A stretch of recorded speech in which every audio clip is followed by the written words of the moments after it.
Hello there, welcome to my channel. We talk off the cuff here in a real life setting. As you can hear my cooler just turning on. You've come to the right place if you ever wanted to learn how to start a business. Let's get into this one. Thanks for coming back to this channel. Hello and welcome back to my channel. We are doing a lot of catching up today. We were closed for a couple days. If you're new here, you don't know what I'm talking about. I started this business 4 years ago from scratch without any of my own money. Well, very, very little of my own money because I didn't have any. And now it's, you can call it a relative success. We're just happy to be surviving through all this crap going on in the world. And I want to give you a real life example on how you can do the same, how you can start your business in 2022 without any of your own money. So I'm excited for this video because I'm going to try to break this down in 5 easy steps to give you guys the bigger picture on what it takes to actually start something, commit to it, and stop kind of telling everyone you're going to do it and then you never end up doing it. And when they ask you, you know, how's that business idea going? And you just say, oh yeah, I'm still thinking about it. It's time to stop thinking in 2022 and start actually doing. Before this video gets started, please hit the like button. This helps this video get out to more people who are just like you and help us grow this small business as well. As we do a lot of things behind the scenes, it's kind of a different experience that we've taken on while growing this business. We wanted to grow this YouTube channel at the same time by kind of providing some real life experience or insight, we'll say, and what it actually takes to get from point A with zero money, like I kind of started, to right now, 4 years later, finally taking a salary for me and Felicia here, and yeah, slowly growing this place as we grow the channel.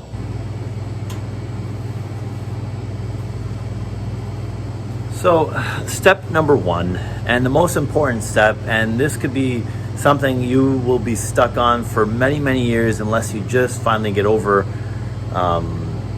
the perfection that becomes, you know, a mystery on starting your own business. Realize it's not that hard to start your own business because so many people who are not smarter than you have started successful businesses. Okay, some of them may be smarter than you, some of them may be dumber than you, and they did it, so you can figure it out too. It's not this magical, mysterious thing that only certain people know how to do. It's about committing to the idea. When you can commit to your idea and finally sit down and realize that you're going to start this no matter how you start, whether it's just jotting down a short business plan or, you know, finally doing the research it takes to contact the landlord for the business you're looking to get into. It takes the first step, and I know this is going to sound corny, to get to the actual steps to start the business. So go from an idea to an actual physical piece of paper with a short business plan that you can commit to, something that you know that you're going to actually do and not just tell people about. And stop changing your ideas, you know, week to week. I want to do this. I want to open a coffee shop. I want to start a small farmer's market table with, you know, produce. I want to be an online tutor. I want to do this. Stop with all the ideas and just laser focus on one and commit to that idea. Okay, this is the first step before money, before, you know, buildings. You need to realize you need to stop jumping around from idea to idea and just commit to one. Trust me, with this place, this grocery store that we own, I had many, many ideas throughout the years, and I realized I wasn't actually getting anywhere. Sometimes there's someone that tries to open the door. We're actually closed today. It's just an extra day off after the holiday that I took. Yeah, and sometimes people will try to look in, but we put these privacy blinds up just because if they did see me in here, they would knock on the window and ask if they could buy an onion or something, and I really want to focus on this video, we'll say. I'd love to sell them an onion, but none of my tills are open. It's a whole thing. So let me just get back into this.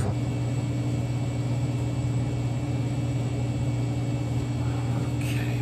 So the very next step, and probably just as important as finally committing to that idea, is realizing it can't just be any idea. It can't just be, you know, I want to start this, and you've never actually had any experience in any part of that business ever. And where a lot of people get caught in this is they think they need to have the next big thing. They need to They think they need to create the next biggest app, the next latest piece of technology. It's really not that you need to reinvent the wheel. At this point in time, you need to find the business that is suited best for you. What do you enjoy? But not only what do you enjoy, what are you good at? And what do you have experience in? What have you done in your life that led you to this business? Do you have any experience in opening a restaurant or opening a grocery store like this? Have you ever worked in a restaurant? Have you ever worked in a bakery, if that's what you're after? You need to have the experience in that field before starting that business. And that's how you're going to prevent your failure rate. If you already know the ins and outs of a business and you have an interest in it, you're already done this step, you're already miles ahead of so many people that want to start businesses. You need to be experienced in the business you're going to start, or you will most likely fail. It's very, very simple. And a lot of people don't do that because they get glamorized with successful businesses that they frequent, and everything seems easy and lifestyle, like a lifestyle business, but it's really not that simple. From my personal experience, I worked in a grocery store in a few different departments for almost 9 years. So I knew the ins and outs of this business. I knew what sold. I knew the vendors. I knew what to order. I knew how to run, a department. I was there forever. I kind of had all the ins and outs figured out. And that's what kind of led us to having a successful startup like this, where nothing really existed in this space before. And we decided, that we had the knowledge, the experience, and the right research to start a business like this in this store and be able to survive the last 4 years with everything going on as well. So step number 3, and important to get your business off the ground, no matter how big or small it is. And I always suggest people start small to avoid, getting into something that, they can't do or they lose too much money. Start small, keep it simple. But how to fund your business without any of your own money will have to come from somewhere, because you will need some money to start. And you wouldn't need a lot of money if you start small, for sure. You could even start something like at a farmer's market for under $500. The way you can do this is by accepting that you need to learn and grow little by little and keep reinvesting into your business as it grows. So a little bit of money is going to have to come from somewhere. And whether it's a small loan or a gift from friends or family, that's what I would suggest going to first. These are the people that will support you and actually believe in your idea. And I wouldn't suggest expecting a lot of money from them, because they're going to be a little bit risk averse on this as well.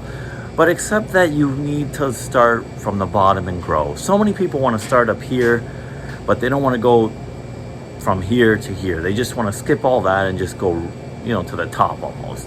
You need to learn that you're going to have to reinvest all of your capital that comes in to keep growing your business. And that's the way you're going to end up with a successful business, if you keep reinvesting into it to keep it growing, keep it, attracting more people, so it becomes something that, you never thought was possible. To give you my own personal example, this store started with a few small tables of produce, maybe a few jars, cans, pastas, very, very small. Everything you see here was reinvested into this business. We never took out any other money that we, didn't have already. So everything we made was reinvested to keep this place growing, keep it paying its bills. And finally, after 2 years, we took a small salary out to support ourselves and pay our own bills. So that's why, this place was able to survive, because I accepted the fact that it's a long-term process to grow a business. It's not going to happen overnight. Nothing with business is going to be easy. And I reinvested everything that came in to keep it at this level and to keep it growing, for years and years to come. So step number 4 is to do your research. And this is going to take a lot of your energy, a lot of your time before your business starts.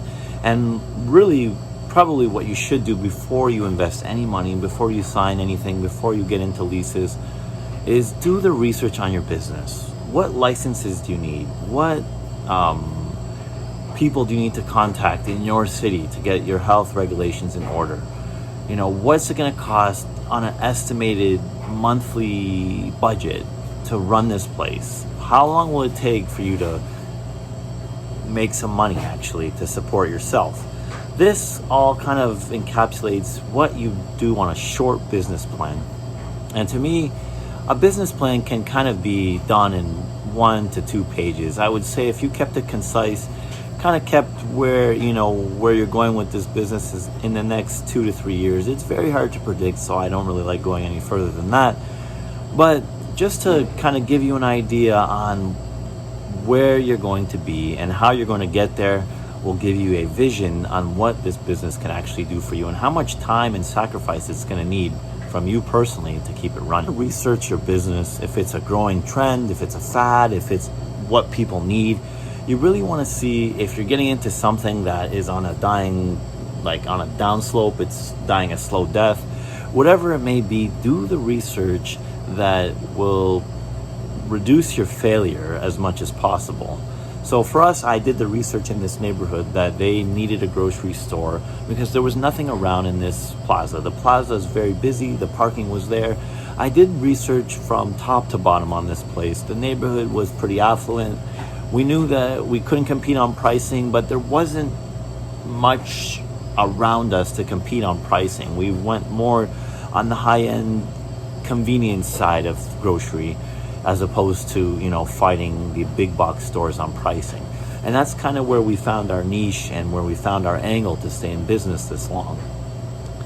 So that's kind of the research you need to do to really get things going and keep them in your favor for the long term. There's other things to look at, like the structure of your business. Is it going to be a sole proprietor? Is it going to be a corporation? How are you going to do your taxes? Can you find an accountant? There's so much research that you need to do before actually committing to, starting and signing a business that you want to get set up in order to prevent, again, your risk of failure, or to lower the risk of failure. You can never prevent any failure, but you want to lower it by doing proper research. So step 5 is to get yourself visible with your potential customers. And how you're going to do that, if you're in a business like mine where you're brick and mortar, basically your social media, your website has to be all in place before this. People need to find you online more than anything now. So when you create a business nowadays, it should be, how am I going to get myself online first and foremost? Then your typical signage, print flyers, whatever it may be. You need to know that you need your customers to know that you exist. And we kind of failed on this in our first year in business. We kind of thought as long as we opened, if we build it, they will come type of thing. We were good on social media, but we had a lot of work to do. We had to really figure out some paid marketing that really helped us get people outside of the area to notice that we existed. So when I say, you really want to make sure your customers know that you exist, it doesn't mean that, they just know that, oh, there's a store here. You want to be able to figure out how to bring them in as well, or how to, make them buy your product. Because without people knowing you exist and them actually purchasing what you're doing, you're not going to really last too long. And the steps that will follow this are, how growing your business, growing your team, finally hiring people, delegating tasks, figuring out how to grow your customer base. Because at this point, 4 years in, we have a decently well-oiled machine, and we're on a certain plateau right now that I need to figure out how to keep growing this business.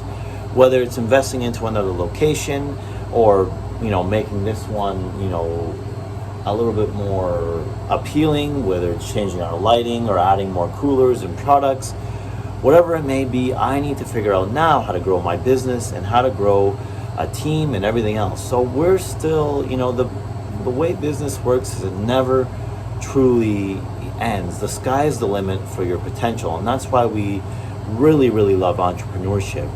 It really has no cap, and as you perform better and better, grow and learn, your income goes up, your business grows, and you get to do a lot of other things in life that you probably wouldn't have expected to do, because you're starting to grow, not only your skill set, but your income as well, to open up other opportunities for you.